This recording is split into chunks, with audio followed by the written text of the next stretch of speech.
So the Winnipeg Jets and the Colorado Avalanche are going to be facing off in the first round as the central two teams to face each other, and the Winnipeg Jets will have home ice in that. Now, I am Hayden from Rocky Mountain Hockey. Also, you may find me at Cheese Empire and East Coast Gridiron and Stay Faithful, but I'm here to break down the series preview between the Colorado Avalanche and the Winnipeg Jets. Now, let's start off with this. So let's start off with the 3-game sample size. Winnipeg has beat Colorado all 3 games, but here is the thing inside of that.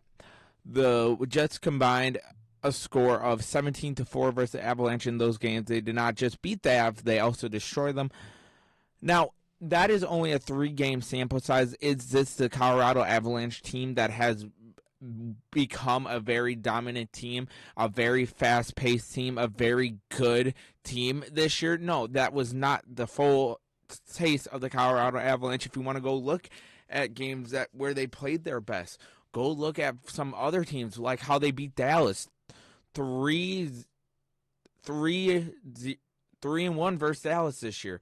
Go look at that. The number 1 team in the West, they won 3-1 versus them. Now, the Winnipeg Jets did have the Colorado Avalanche number this year, but we ain't going to talk about how the Colorado Avalanche are going to be flipping a switch here, because the first lines is overall is going to be different for the Colorado Avalanche, which is going to help them a lot, because last time they faced, you had Mikko Rantanen on the second line, who's going to be bumped up to the first line because he was out after the injury he sustained versus Edmonton until their game versus Winnipeg. Now, Mikko Rantanen is going to be back on the first line. Nathan McKinnon, Jonathan Drouin, and then Arturi Lehkonen and Casey Middlestat. Val Nichushkin will be on the second line. And the third line will be Brandon Duhaime, Miles Wood, and Ross Colton. And then Jakub Shreden, Zach Praise, and Andrew Cogliano will be the fourth line. And then defensemen, you got the first pair is going to be, of course, Devon Taves, Cale Makar. Second pair, Josh Manson and Sammy Girard, who hopefully will be back. And then you'll have Jack Johnson and Sean Walker on the third pair. And then goalies, you got Alexander Georgiev and Justice Onoman. Now, here's the thing about the Avalanche. The Avalanche are one of the best teams in the NHL. They are very deep in their lineup. Casey Middlestat, you could put him in the first line, and some other teams. Of course, Val Nichushkin, you can always argue. But they are a very, very good team, a very, very deep team as well, and they can bring up guys from the AHL when injuries happen, like defenseman Caleb Jones and many others. And the Avalanche are just getting started here. Now, you can argue about Alexander Georgiev all you want. We ain't going to deny the fact how he had a good game versus Vegas the other night in that comeback win by the Golden Knights in overtime. You ain't going to talk about that because there was a loss. But before that, Alexander Georgiev was playing better. Is it his fault that Josh Manson had a high stick? Yeah, Josh Manson had a high stick, which put him in a power play to start off the overtime. No, that's not Georgiev's fault. Is it his fault that Cale Makar held his arm when he could have used that to try and get momentum to help him get the save that resulted in the first goal? No, that's not his fault. It's not his fault. His team kept going on the power kill, like penalty kill. No, it's not. So you cannot blame Alexander Georgiev for that game. You can blame him from some stuff. He's had a up and down year, but overall, recently, he's been playing better than he did in the middle of the season.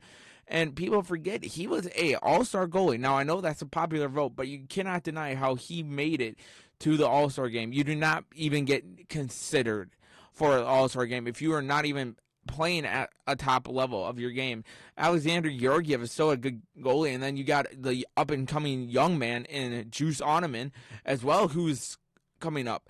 Now, it's going to be tough for the Avalanche when they're facing, of course, a good team like the Winnipeg Jets with Kyle Connor and Gabriel Bedard and Mark Schaefer on the first line, and then, of course, Josh Morsley, defenseman. It's going to be tough for them, and, of course, they're facing good goalies with Connor Hellebuck as well. But you got to realize, too, the Colorado Avalanche knows when to flip the switch. Because in 2022, the Stanley Cup year they won versus Tampa Bay, People forget they lost 6 of their last 7 games, and you can argue it's because they had the West on lockdown, but still they knew when to flip that switch. They know that, hey, it is a totally different breed of hockey right here. Did you have the finish you want? No, you wanted to win that matchup versus them last Saturday. You wanted to win the series versus them so you could have home ice. But here's the thing. All Colorado has to do, they have to play as dominant as they were at home and just get one out in Winnipeg, and they can win the series in 6. That's all you need. Now, if I'm going prediction-wise here, I think the Colorado Avalanche will win this series 4-2 in 6 games.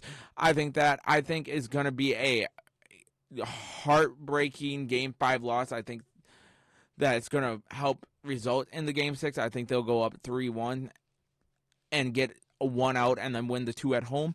And then Winnipeg will get the win they need at home.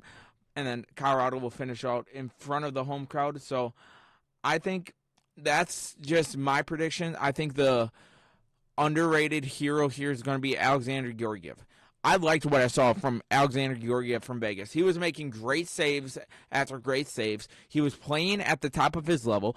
I do not blame him at all for that Golden Knights loss. Yes, they came back. Yes, he has to make the saves.